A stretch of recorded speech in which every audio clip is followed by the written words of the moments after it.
last session before morning tea is a panel discussing funding technology for sustainable impact for the sector. Advancing technology can drive better impact delivery for nonprofits, but funding capability and infrastructure can be a challenge. Today we invite our special guests to the stage who come from some of Australia's most impactful philanthropic bodies to discuss funding impact, building organization capability, and the role of technology in delivering outcomes. We have Peter Walton, CEO, Lord Mayor's Charitable Foundation, Liz Yeo, Chief Alliances Officer, Paul Ramsay Foundation, Dr. Alberto Furlan, Senior Program Manager, the Ian Potter Foundation, and hosted by David Crosbie, CEO, Community Council for Australia. Unfortunately, no fun facts for this panel right now. Come on up while I announce who is sponsoring this. So this panel is brought to you by our conference partner, Strategic Grants, who are free for a chat at the exhibition stands and tell us they are very excited to host their sold-out workshop session tomorrow on the role of technology in measuring and reporting impact, securing grants, and building relationships. Thank you, Strategic Grants, and take it away, David. Thank you, and it is amazing to be here. And like everyone else, I want to acknowledge the traditional owners of the lands on which we're meeting, the Wurundjeri people. I have to say, CCA published a report a couple of weeks ago called The Australia We Want. And in that, I was looking at all the data around incarceration in Australia. And I think an Indigenous young person in Western Australia is 50 times more likely to be incarcerated than a non-Indigenous person. So we have a lot of work to do in this country, and I know there's people in the room doing that work, so at least the election result has hopefully helped that a tiny bit. I'm delighted to be here, not only because it's a great gathering of people from the sector, but also because this is a great session. And I think it's incredibly important to the whole sector, this actual idea of philanthropy and IT. And the reason it's so important is because most of us live in a kind of starvation cycle in our sector. So if you look at the ACNC data from 2022, total income of all charities went up by about 8%. Salaries alone, staffing costs, went up by 11%.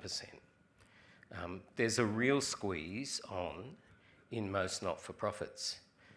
And the very thing that makes us strong, which is our focus on purpose, also makes us weak in this area. Because if I've got to choose between providing that extra frontline service, that extra housing place, that extra meal, that extra whatever, and putting money into IT, what will I choose? Because we're so purpose-driven, IT and investment in technology is often an add-on. Our strength, our focus on purpose, becomes a weakness. And you know, you can make the argument about efficiency and effectiveness, and we should be doing the upfront to get the benefit in the longer term. But most of us work in the real world, in our own charities, trying to make a difference, and that difference is what drives us. So I think it's very difficult to find the capacity to do the kinds of fantastic things that can be done with IT. I'm also pleased to be here because David and the team at Infoxchange, in their wisdom, have made me a judge for the NFP Technology Awards, something I've now done for 5 years. I think David's putting in to get some kind of medal for that task. But in that role, one of the things that is incredibly striking to me is that almost every finalist, and I'm pleased to say most of the work's done, and I only have to look at around 5 entries in each category, almost every submission that makes it to being a finalist has had ring-fenced funding for that project. That is, it's often, more often than not, been funded through philanthropy. It's money that's come from outside the organisation or outside their core purpose and core operations. And that's why I think this is such an important panel, and I hope an important discussion that we'll be able to have today. Because not only do we need to think about why governments don't fund us or why we're not getting pay what it takes, which obviously we should get pay what it takes, and we've been trying to get that for decades, and we will continue to try and get it, and everyone should be supporting that. But we also have a responsibility in our own organisations to think about how our resources are being used and think about longer term benefits to our communities, the communities we serve, through this kind of investment. So, having said that very kind of brief intro, I've suggested that I'm going to ask each of the panellists to introduce themselves, tell us about their role, but also tell us what it is that makes them think it's worthwhile to invest in a particular proposal for some kind of IT transformation in a charity or not-for-profit. What is it that gets IT proposals over the line in their eyes? And I'll start with you, Liz. Thanks, David, and great to see everyone. And I also want to extend my respects to traditional custodians here in Melbourne. Fantastic to be here amongst friends and colleagues across the sector. So yes, as David said, my name's Liz. I'm the Chief Alliances Officer at the Paul Ramsay Foundation. I'm not sure about my credentials to be on this panel, other than that we invest in technology, because I am originally a social worker. I have overseen at least 2 failed CRM implementations. So, you know, my credentials may be questioned rightly We by learn some. from failure, Liz. Luckily, I have former colleagues and present colleagues in the room who know much better than I in this, who know much more than I in this space. But in terms of my role and the sorts of things that we consider in terms of investments in technology, PRF as a foundation is very focused on how do we shift the conditions that exacerbate and contribute to cycles, intergenerational cycles of disadvantage. We are very interested in how we can shift those conditions. And so we're in the business of long-term systems change. And there's a couple of elements of that that are particularly relevant to this topic. And one has already been mentioned, I'm very pleased, a couple of times this morning, which is pay what it takes. So as a funder, we are absolutely committed to whatever grants we're making to funding the cost of overheads of those grants. And that, of course, includes technology. So we will sometimes ask, because I know, especially with smaller not-for-profits, and I come more recently from that background as well, both small and large not-for-profits, that people are very shy to ask for what they actually need because they're so used to that starvation cycle that they don't think they can ask for the right percentage of overheads. And I'm sure many people would be very familiar here that the pay what it takes research showed that the true cost of overheads is in the league of 33% for most not-for-profits. And again, I've certainly experienced that managing a not-for-profit. You're constantly cobbling money from different places to try and meet the cost of those overheads. So that's one element that is really important to us. When it comes to the people and places that we exist for, where we do want to see that shift in conditions, we also want to make sure that we are focused on what we call democratising data. So we want to find ways to be able to influence data being more accessible to those people and places, those community organisations that need it to be able to make good decisions, to understand what's happening in their community, to bring that data alongside their lived experience of what's going on in their community. So we are very committed to the things that we can fund that will help people and places and the community sector have greater access. So yeah, that's probably, there's a lot more I can say about that, but I'm going to leave it at that so the other panellists can also have their chance to. Thanks, Liz. Yeah. Peter?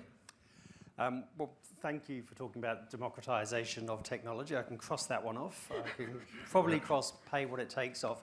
Let me start with a fun fact. I have spent a year in the philanthropic space as CEO of Lord Mayor's Charitable Foundation, which we're now describing as a 101-year-old startup. 30 years prior to that, I was sitting on the other side of the table thinking, how do you get fair funding solutions to really deliver impact? How do you really make sure that an organisation is able to invest in the tools of the trade and the technology to really make a difference? And so I, sitting on this side of the table now, we are rethinking, how can we ensure that our role in philanthropy is to be part of a solution, not part of something which inadvertently contributes to, you mentioned the starvation cycle. I heard an expression once, not-for-profits operate in the not-for-profit Hunger Games, where, funding, whether it's from philanthropic trusts and foundations or other sources such as government, is often a competition of cheapness as opposed to effectiveness, in terms of what does it really cost to deliver impact.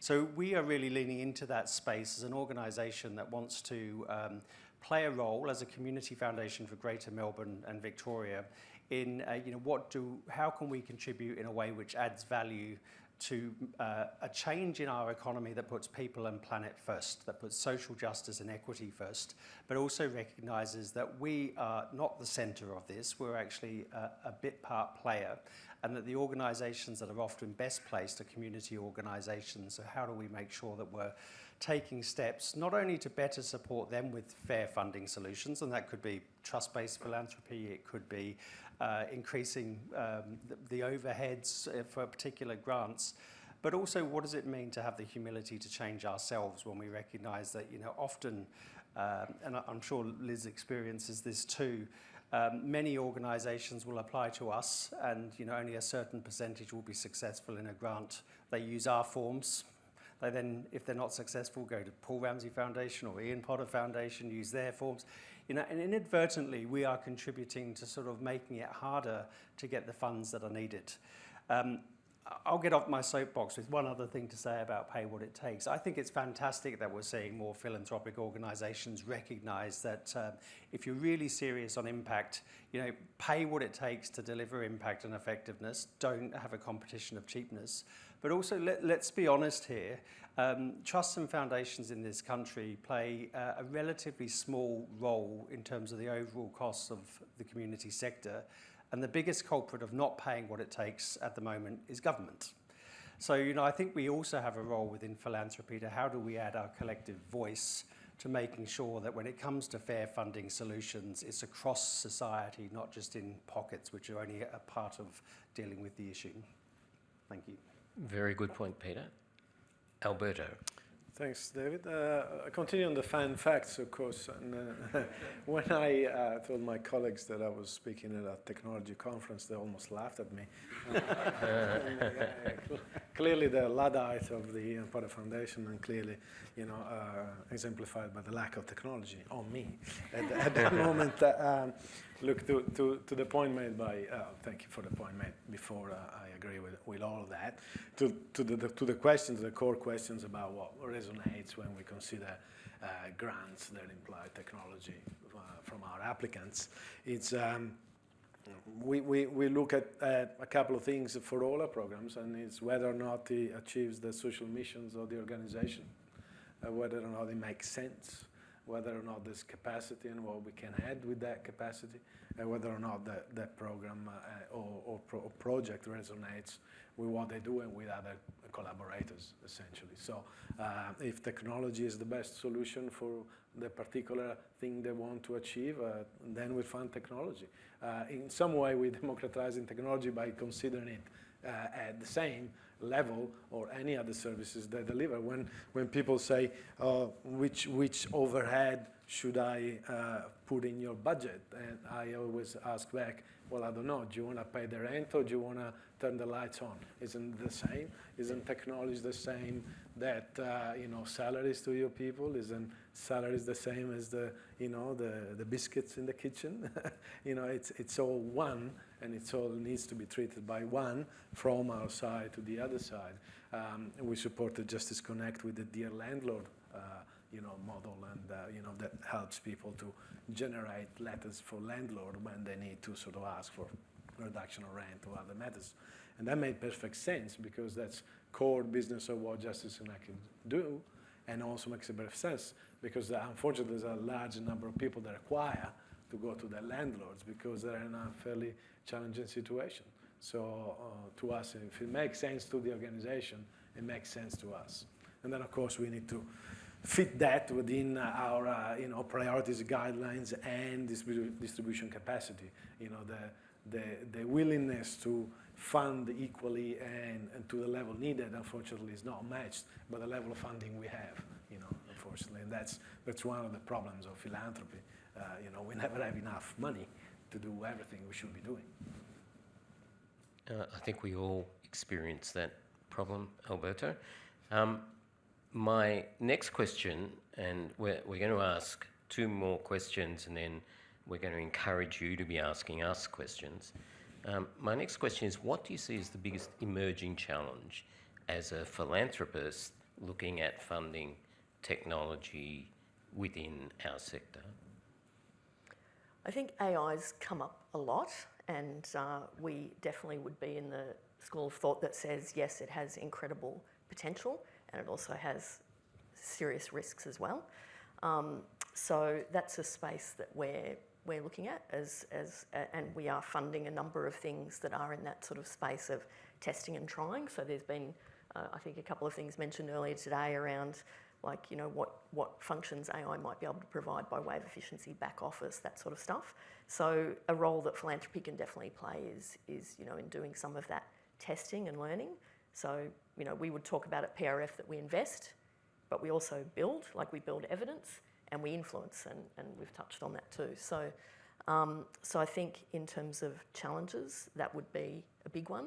But I think there are long-standing challenges in our sector that have never gone away around, just how many organisations, especially small not-for-profits, have someone who's actually got expertise in technology. I mean, if you're lucky, I had someone in my last small organisation, who happens to be at this conference, who did have experience in technology, but she was also managing HR, finance, and a building that was crumbling, leaking, infested with bird lice and asbestos. So, you have a lot of things on your plate when you're trying to do those multiple things. I don't think that's changed too much over many years in the sector, that people just don't have that kind of capacity and capability. And so hence the failed attempts, like I touched on earlier, where you're asking people to do things that are either beyond their capacity or beyond their capability. So they remain big challenges, I think. But there are great opportunities, and we would definitely advocate for looking at how philanthropy can back some of those innovative opportunities with AI. Pina? I think one of the biggest risks is around the pace of change and keeping up. Already in this conference, we've heard about all the new acronyms, going from CEO to LEO to and there's a quote that I've heard and used many times, which is, the world is getting better and better, worse and worse, faster and faster. And I'm thinking, depending on where you are, what's your experience? And I think for the not-for-profit sector, and having spent most of my career in that sector, the resource constraints is a massive challenge. Clearly, I think in this country, most not-for-profits actually have unrestricted reserves of a level which is probably less than 2 months. So the ability to have resilience to withstand shocks, let alone have resources to invest, is just a fundamental challenge. And I think the consequence of that is around what Doug mentioned before, that whilst there's huge potential, whether it's AI, use of technology for productivity or whatever, there's also a real risk of growing inequality and a divide. And it's actually in this building, probably 12 years ago, I was part of a federal government panel sort of trying to promote what was then called telework. Who would have thought that we'd actually have people working from home? And my involvement was, well, how do we make sure that technology can be inclusive for people with carer responsibilities or mobility issues? But interestingly, we had a meeting, this committee, upstairs on the 26th floor, I think it was here, in what was then called the Telepresence Centre. And it was this amazing facility where you sat on a half a table looking at a mirror image through screens of the exact same room in another Telstra office.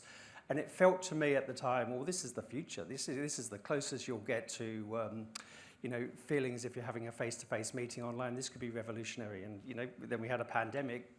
But importantly, I said at the time, well, how much does something like this cost? He said, well, this was pretty cheap. This was $24 million, and that was like 10 or 12 years ago. So, I think there's that real risk that those that can capitalize on technology will race ahead. And how do we actually democratize it and make it accessible for all through fair funding? Thanks, Peter. Alberto? I'm thinking about a couple of issues here, and I agree with all of that. I'm thinking about the basic infrastructure of most not-for-profit, which is woefully lacking capacity, and how philanthropy can support that, because there's so many out there that we just can't go and help everyone. We need to find a way to pool funding to help a system that supports not-for-profit basic and then growing needs. And the other thing is supporting not-for-profit to sift through the offerings, because is AI going to help us to write more emails that nobody wants to read, or is AI truly helping us, supporting the ultimate beneficiaries of the social mission of the enterprise? So of course, the second, but where's the boundary? And I think that's a lot of sifting through stuff that we think we need, but we actually probably don't. I'm going to ask one more quick question, and this arises from I've seen sort of beta testing of an AI-driven government department. You go in, you choose the skin of the person you're going to talk to, so that you have an avatar of choice. There's a camera on you. You talk to that avatar about what your issue is. I'm unhappy with my housing provision. The avatar asks you questions and uses all the frequently asked questions, all your file, because it's got it all, to answer to you. And if you start to get angry, it talks in a softer way, or it's based on the hello baby kind of approach. And I've been told that although these beta versions exist and have been tested, people feel they can't roll them out because of ethical considerations. So this would be a 24-hour readily available service that the testing suggests a whole range of people with disability, people with various kinds of issues, find better than talking to a human. But we choose not to do it at this stage because of the kind of implications, unions, robo-debt, all that kind of stuff. Do you see ethical considerations as a key factor when you're looking at proposals? And to what degree is it about, Alberto talked about it needs to be about the core mission of the organisation, and you talked about it being about changing the preconditions so that you're actually addressing some issue with impact rather than just short term. Is there an ethical dimension to your consideration about IT proposals? I might start with you, Alberto. We'll go the other way. Well, I guess it's, again, down to social missions and relationship. To me, it's down to how an organization treats and works for and with their beneficiaries, right? So, if the avatar is to exclude, it's just easier to exclude, legal claim against the organization. Obviously, it's not a positive avatar. If the avatar is to facilitate the access to services for people with disabilities or people that are in rural and remote areas, that's probably not a bad idea. To the implementation of it, it's also a matter of education. I mean, if anybody of you deals with Gen Z, Gen A kids like I am, you know already they don't want to talk to anybody. They want to email and deal with the computers, you know, the face. So it's already coming. It's a matter of educate the public that this is done with them, not for them and to them. So I mean I think the ethical considerations are overarching, and one would hope that there was a conversation about it before those things are rolled out, rather than just either an implementation a la RoboDet or a reluctance that goes nowhere, you know, because of the other side of the ethical domain. The short answer, yes, we consider ethics and the concept of do no harm. But I think, you know, at this event last year, we had a former colleague of mine, Judy Slatcher, who was at the time the chair of the Responsible AI Task Force, and she sort of admitted that the regulations and the protections around advances in technology, especially AI, will always be behind the innovation. So I think we've got a judgment here to make, because I think one of the roles of philanthropy is to be able to support and take risk around testing new things which can have good social outcomes. But there's always, but we are sort of always in a bit of a catch-up mode in that space. So I think there's an element of applying a common sense, do no harm assessment to anything in this area. And I would ditto, and we would say we would always do the test of to what extent have people with lived experience of this issue or are going to be the end users of this particular technology. How have they been engaged in this? So if and this is my last question, and we've got some good questions coming. So if in this case the testing showed that it was much better experience for the people who were using, you know, they could choose their own avatar, was better informed than any human, was more responsive to their mood and their... but the implications for the organisation would be significant loss of staff, you know, there'd be a kind of social licence question. So if you were really driven entirely by people's experience, you would introduce this, wouldn't you? Our ultimate test would always be, is this going to result in better outcomes for the people and places that we're focused on? So, yeah, there could be other unintended consequences. But I think as people have touched on before, most community organisations are way overstretched already on what they're doing, how many, you know, all the issues they're trying to solve. So I think I'm sure there's probably still plenty of jobs out there. I think it's about which jobs can be done in other ways and which jobs still need a human-to-human interaction. Peter? It feels like a trick question, because I think there's winners and losers in any scenario. Building on what Liz has said, you know, I think for a philanthropic organisation, whose voice really informs good decision making, and the voice of lived experience, community voice, First Nations voice, I think has got to come into this much more. So it's not philanthropic organisations thinking they always know best, because invariably we don't.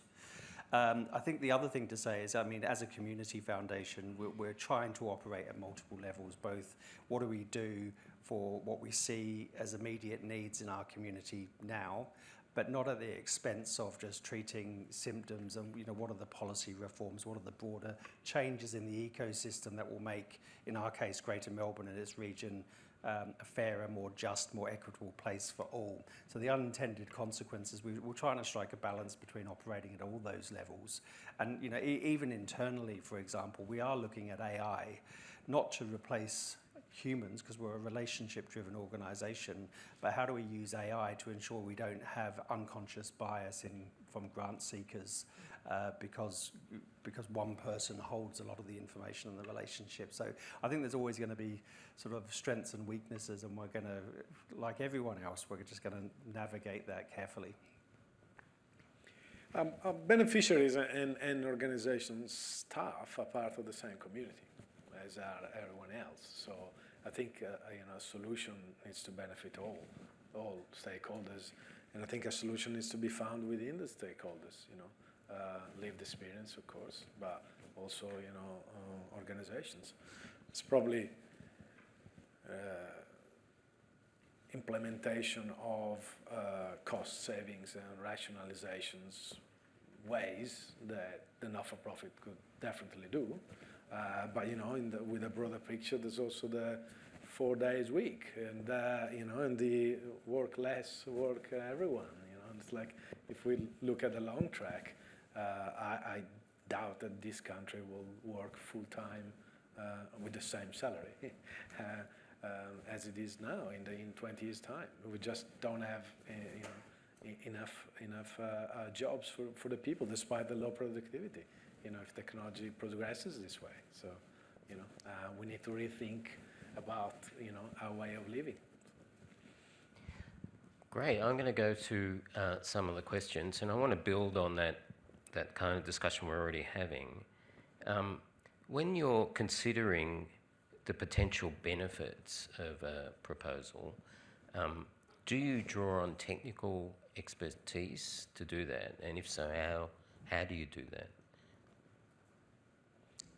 Whoever. Well, yes, we do. But as I said, I've been in the role a year. We've launched a new strategy a couple of months ago. We're rethinking all of that at the moment because, yes, we need subject matter sort of specialists, if you like, to guide us. But we also want to make sure that we don't fall into the trap of thinking we have all of the answers and it's just seeking a technical solution to a complex social issue. So community voice, lived experience is going to play a much bigger role, as is also, and I think this is, I guess, just sharing what's going on within my brain about our organisation. When we deal with complex social issues, they're not siloed. They reflect the complexities of society. So if we're looking at housing affordability and homelessness, we can't detach that thinking from, well, what are the implications of domestic violence on why over 65-year-old women are finding themselves on the streets. So, we're trying to look at how do we have the right level of conversation, but also landing on something which is very much community-led. Yeah, it's very much part of the due diligence process. So, there are other types of funding that we might provide that require very different technical expertise. I'm not just talking about technology, it might be in the, environmental space or something in a remote community. Like, we don't have expertise like that. So, so I think for us, it's all part of due diligence. What external expertise or input do we need? And the other thing that we're often looking at in our granting is the whole is greater than the sum of the parts. So we're less inclined to look at like individual organisations and what's the requirement for that organisation and that grant, but what's the collective piece here that we can do in a group of grants rather than a one-off. Similar answer to that, of course, we look at the expertise, external or internal, in terms of the areas funded. So for medical research, for us, we have a panel of medical research experts within the board and outside that we help ourselves with, and other aspects as well.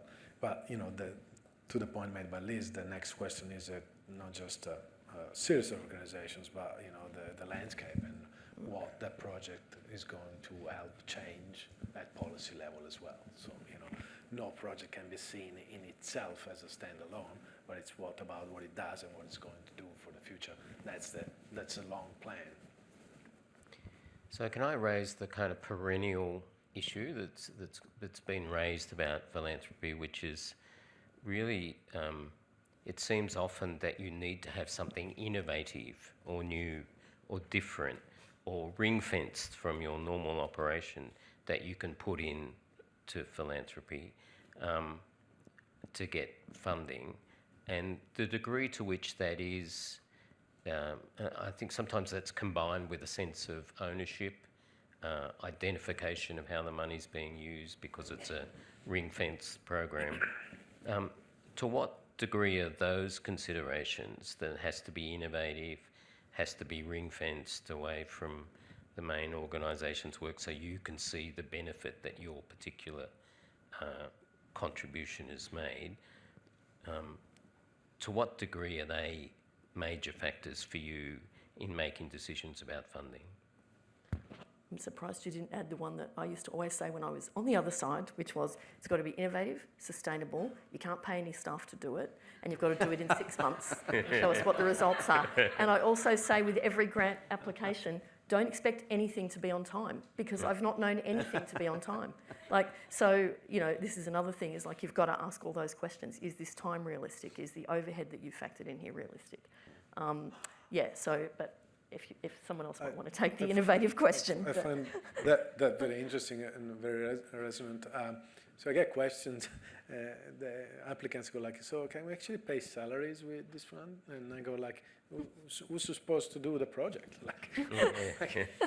Who doesn't pay salary? I mean, I know who doesn't pay salary, but who doesn't pay salary? So look, philanthropy will possibly always have an interest in the single-standing project. But philanthropy has also in the last 5 years come a long way in looking at organization as a whole. We have a stream of funding called capacity building, where we fund the organizations, and usually is a previous grantee because we worked well with them, and we fund core business. You tell us what you need, you make a plan, you tell us what you want to achieve and how it will make sense. We give you the money, you do the stuff you want with it, within the parameters that we have agreed upon, driven by the organizations. So we have this sort of stream where we recognize that, this is what the community asks, and that's what we should be giving it to them.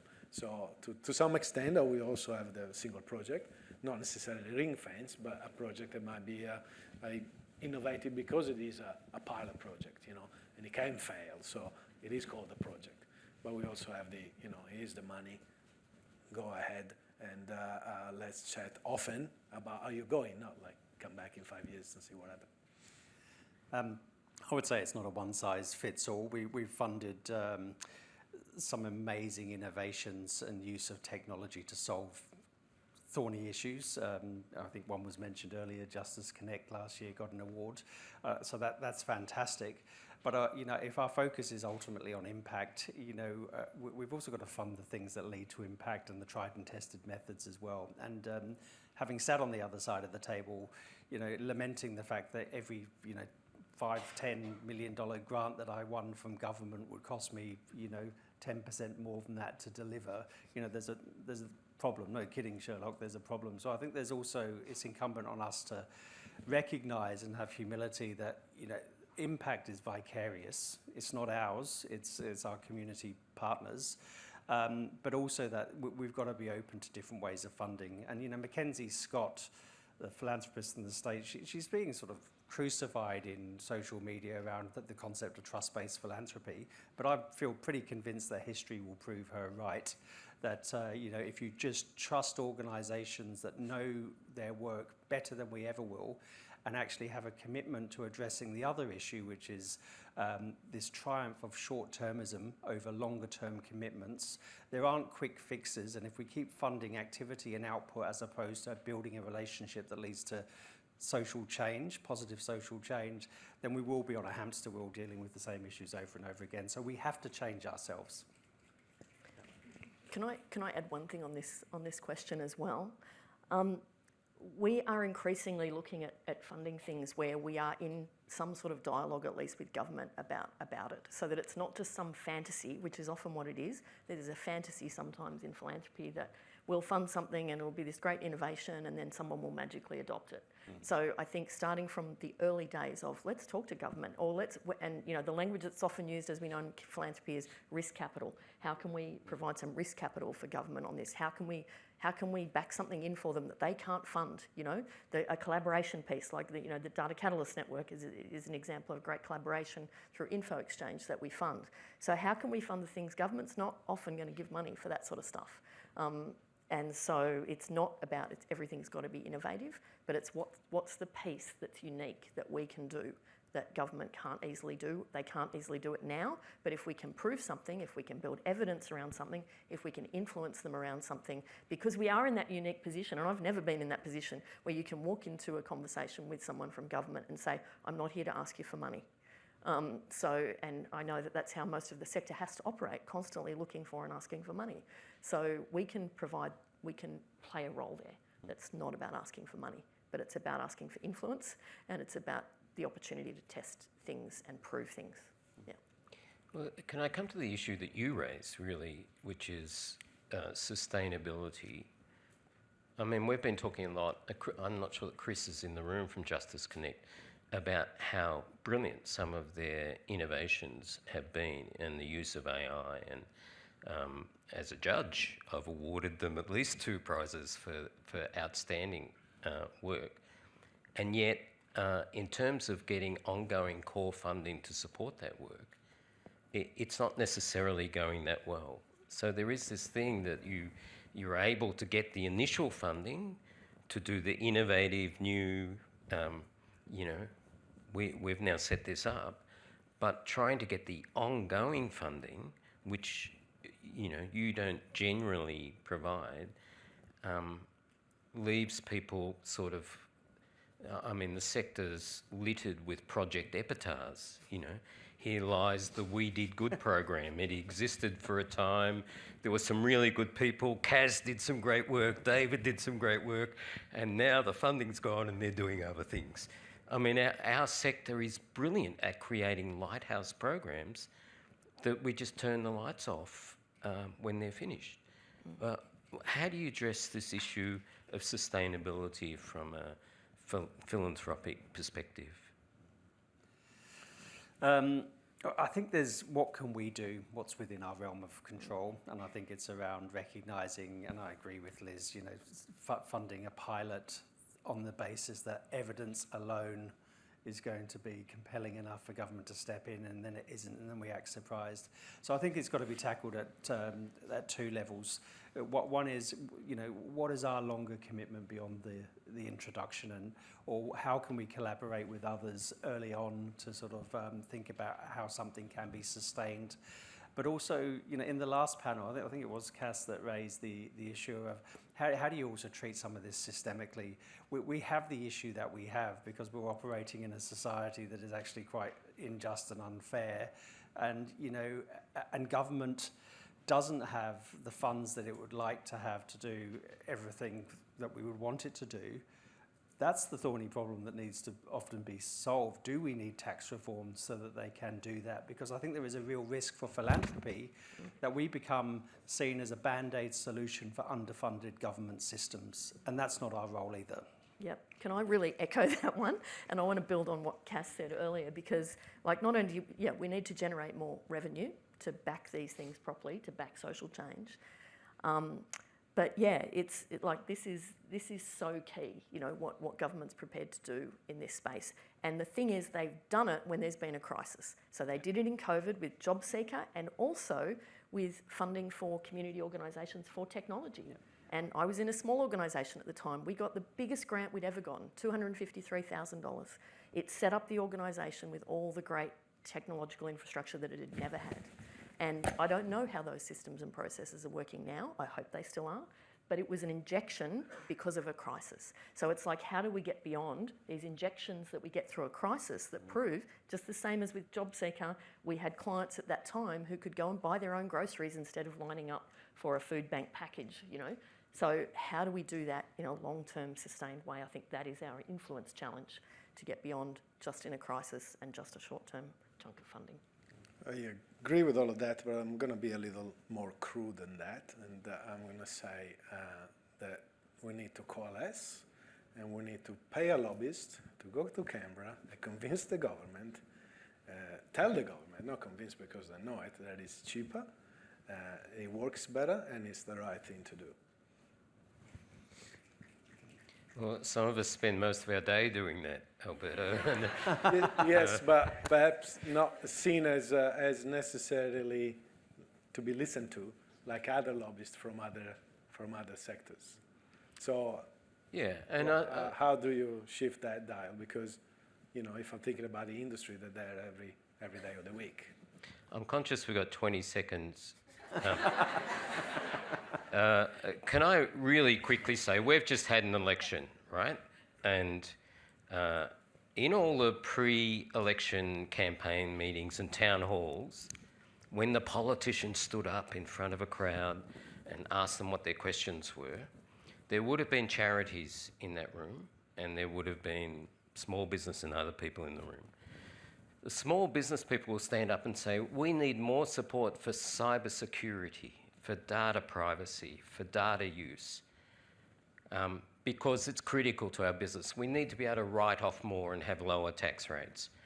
And politicians tell me no matter where they go, wherever there's a public meeting, there will be a small business person making those kinds of claims. We need this, we need that. When the charity stands up, let's use Justice Connect, because we've been talking about Justice Connect, they will talk about the need for legal services. They will talk about their purpose. They'll talk about the need for inequity to be addressed. They'll talk about the environment. They'll talk about whatever their purpose is. We need to learn to be more selfish. I don't think, I was saying to Doug as he left, I don't think I used the term muscular. I used the term selfish.